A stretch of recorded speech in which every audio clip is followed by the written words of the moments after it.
கிமு 23. இப்தா. இப்தா ஒரு வலிமையான போர் வீரன். கிலாயத்துக்கும் ஒரு விலை மாதிற்கும் பிறந்தவன். விலை மாதின் மகன் என்பதாலேயே நிராகரிக்கப்பட்டு அவனுடைய சகோதரர்களாலேயே வீட்டை விட்டு துரத்தப்பட்டான். விலைமாதின் மகன் எங்களோடு தங்குவது எங்களுக்கு அவமானம், எங்காவது ஓடிப்போ என்று அவனுடைய தந்தைக்கும் தந்தையின் மனைவிக்கும் பிறந்தவர்கள் அவனை துரத்தினார்கள். இப்தா தன்னுடைய வீட்டையும் நாட்டையும் விட்டு வெளியேறி தோப் என்னும் நாட்டில் குடியேறினான். சிறிது காலம் சென்றபின் அம்மோனியர்கள் இஸ்ரேலரின் மீது படையெடுத்தார்கள். அந்த நாட்களிலே நகரில் மக்களை ஒருங்கிணைத்து அம்மோனியருக்கு எதிராக போரிடுவதற்கு வலிமையான தலைவன் யாரும் இல்லை. அம்மோனியர்களை எப்படி எதிர்ப்பது, யாரை கொண்டு அவர்களோடு போரிடுவது என்று பெரியவர்கள் ஆலோசித்தார்கள். கடைசியில் இப்தாவை கூட்டி வருவதென்று முடிவெடுத்து இப்தாவை தேடிச் சென்றார்கள். இப்தா, இஸ்ரேல் மக்களுக்கு பெரிய ஆபத்து ஒன்று வந்திருக்கிறது. அம்மோனியர்கள் போருக்கு தயாராகிறார்கள். அம்மோனியரோடு போரிட எங்களுக்கு ஒரு தலைவன் வேண்டும். அதற்கு நீ மட்டும்தான் தகுதியானவன். எங்களோடு வந்துவிடு, பெரியவர்கள் கேட்டார்கள். நன்றாக வாழ்ந்தபோது என்னை ஒரு நாயை போல் அடித்து துரத்தினீர்கள். இப்போது கஷ்டம் என்றவுடன் என்னை தேடி வந்திருக்கிறீர்களா? என்னால் முடியாது, மறுத்தான் இப்தா. நாங்கள் என்ன செய்வது? உன்னுடைய சகோதரர்கள் தான் உன்னை எதிர்த்தார்கள். நாங்கள் யாரும் உன்னை எதிர்க்கவில்லையே. எதிர்க்கவில்லைதான், ஆனால் என் சகோதரர்கள் என்னை அவமானப்படுத்தி அடித்து விரட்டிய போது நீங்கள் யாரும் சமாதானம் செய்து வைக்க முன்வரவில்லையே. இப்தா, பழைய கதைகள் இப்போது எதற்கு?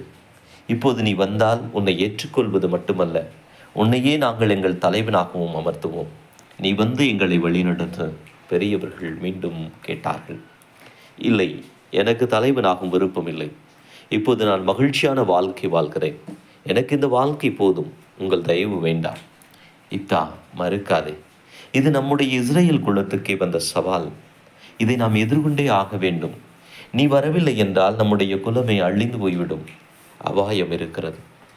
தயவு செய்து பழைய வருத்தங்களை மனதில் வைத்திருக்காமல் எங்களுக்கு உதவு. வந்தவர்கள் தொடர்ந்து இப்தாவை வற்புறுத்தினார்கள். இப்தா யோசித்தான். சரி, நான் வருகிறேன். கடவுள் என்னோடு இருந்தால் நான் அவர்களை வெல்வேன். அவர்களை நான் வெற்றி கொண்டால் உங்கள் தலைவனாக நீங்கள் என்னை ஏற்றுக்கொள்ள வேண்டும். சம்மதம் தானே? அனைவரும் ஒத்துக்கொண்டார்கள். நீ வர வேண்டும், அவ்வளவுதான். உனக்கு என்ன தேவையோ அதையெல்லாம் நாங்கள் செய்து தர தயாராக இருக்கிறோம். நீ சொல்வதையெல்லாம் கேட்கவும் உடன்படுகிறோம். வாக்குறுதி கொடுத்தார்கள் இவர்கள். இப்தா பெரியவருடன் ஊருக்குள் வந்தார். வந்தவுடன் அவன் போருக்கான தயாரிப்புகளில் ஈடுபடவில்லை. முதலில் ஒரு தூதரை கொண்டு சமாதான பேச்சுக்களை துவக்கினான். உங்களோடு எங்களுக்கு எந்த பகையும் இருந்ததில்லையே, ஏன் நீங்கள் எங்களோடு போரிட துடிக்கிறீர்கள்? இப்தா அம்மோனியருக்கு சமாதான தூது அனுப்பினான். இது எங்கள் நிலம். முன்பு எங்களிடமிருந்து தான் இஸ்ரேலர்கள் இந்த நிலத்தை அபகரித்தார்கள். எனவே நாங்கள் இதை போரிட்டு மீட்போம். மீண்டும் நாங்களே இங்கு வாழ்வோம். இல்லை, நீங்கள் நினைப்பது தவறு. இந்த நிலத்தை 300 ஆண்டுகளுக்கு முன்பு எகிப்திலிருந்து மோசையினால் மீட்டு வரப்பட்ட மக்களுக்கு கடவுளே கொடுத்தார். இதை நீங்கள் அபகரிக்க நினைக்காதீர்கள். அது கடவுளுக்கு எதிரான செயல். போர் வேண்டாம் என்று விடுங்கள், சென்று விடுங்கள். ஓஹோ, கடவுள் கொடுத்தாரா? நீங்கள் எங்கள் முன்னோர்களை வீழ்த்தி எடுத்துக்கொண்ட இந்த நிலத்தை நாங்கள் உங்களை வீழ்த்துவதன் மூலம் மீட்போம். போர் நடைபெறப் போவது உறுதி. உங்கள் கடவுள் உங்களுக்கு தந்ததை எங்கள் கடவுள் இப்போது எங்களுக்கு தரப்போகிறார் என்று வைத்து கொள்ளுங்கள். அம்மோனியர் தலைவன் ஏளனமாக பதில் சொன்னான். கடைசியாக என்ன சொல்கிறீர்கள்? போரா சமாதானமா? இப்தாவின் தூதர் கேட்க, போரை தவிர வேறு வழி இல்லை என்று அம்மோனியர்கள் உறுதியாய் சொன்னார்கள். இப்தாவும் போருக்கான ஆயத்தங்களை ஆரம்பித்தான். போருக்கு செல்லும் முன் இப்தா கடவுளுக்கு ஒரு நேர்ச்சி செய்தான். கடவுளே, இதோ நீர் என்னோடு இருக்கிறீர் என்னும் தைரியத்தில் தான் நான் போருக்கு செல்கிறேன். இந்த போரில் நீர் எனக்கு வெற்றியை கொடுத்தால், வெற்றி பெற்று திரும்பும் போது முதலில் என் எதிரே வரும் உயிரினத்தை நான் உமக்கு எரிவழியாக செலுத்துவேன் என்று நேர்த்தி செய்தார். போர் ஆரம்பமானது. இப்தா தன்னுடைய வீரர்களோடு அம்மோனியரை எதிர்த்து கடுமையான போரில் ஈடுபட்டான். கடவுள் இப்தாவோடு இருந்தார். அவருக்கு மிகப்பெரிய வெற்றி கிடைத்தது. அம்மோனியர்கள் பின்னிட்டு ஓடினார்கள். இப்தா மகிழ்ந்தான். வெற்றி களிப்புடன் நாடு திரும்பினான்.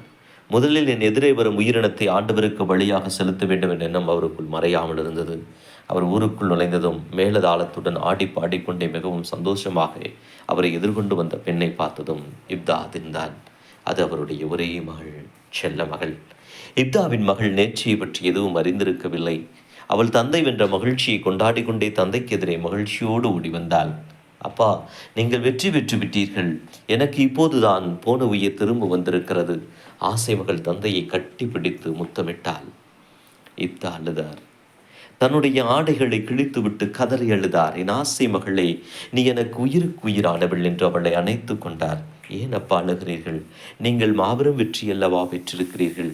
உங்களோடு சேர்ந்து வெற்றியை கொண்டாடலாம் என்று வந்தால் அழுகிறீர்களே, என்ன ஆயிற்று? மகள் கேட்டாள். மகளே, அதை நான் எப்படி சொல்வேன்? நான் கடவுளுக்கு ஒரு நேர்ச்சை நேர்ந்து விட்டேன். அதை திரும்ப பெறவும் முடியாது, நிறைவேற்றவும் முடியாது. என்ன செய்வேன் என்று மீண்டும் அழுதார். நேர்ச்சைதானே, இப்போது நீங்கள் தலைவர், எந்த நேர்ச்சியை வேண்டுமானாலும் நீங்கள் நிறைவேற்றலாம்.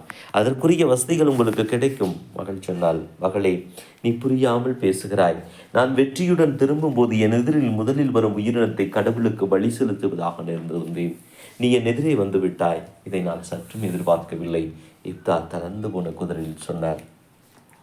தந்தை சொல்ல சொல்ல மகளின் கண்களில் திகில் படர்ந்தது. அப்பா, அவருடைய வாய் குளறியது. தந்தை ஒன்றும் பேசாமல் தரையில் மண்டியிட்டார். அப்பா, நீங்கள் கவலைப்படாதீர்கள். ஆண்டவருக்கு நீங்கள் நேர்ந்து கொண்டதை நிறைவேற்றியே ஆக வேண்டும். மகள் சொன்னால். அதெப்படி உன்னை? நான் முடியவே முடியாது. இப்தா தடுமாறினான். இல்லையப்பா, உங்கள் வெற்றியில் நானும் கலந்து கொள்வதாய் நினைத்துக் கொள்கிறேன். ஆனால் ஒரே ஒரு விண்ணப்பம் மட்டும். மகள் கலங்கிய விழிகளோடு சொன்னாள். இப்தா மகளை ஏறிட்டு பார்த்தார். எனக்கு 2 மாத கால அவகாசம் கொடுங்கள்.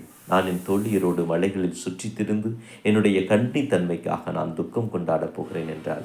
மகளே, ஆனால் இப்தா இழுத்தார். பயப்படாதீர்கள். நான் என்னுடைய கன்னித்தன்மையை இழக்க மாட்டேன். எந்த ஆணுடனும் உறவு கொள்ளவும் என் தோழியரோடு நான் செல்கிறேன். 2 மாதம் கழித்து வருவேன், அனுமதியுங்கள் என்றார். இப்தா அனுமதித்தார். மாதங்கள் 2 சற்றென்று ஓடி மறைய மகள் எரிவழிக்கு தயாராக தந்தையின் முன்னால் வந்து நின்றாள். அப்பா, இதோ பலிபொருள்.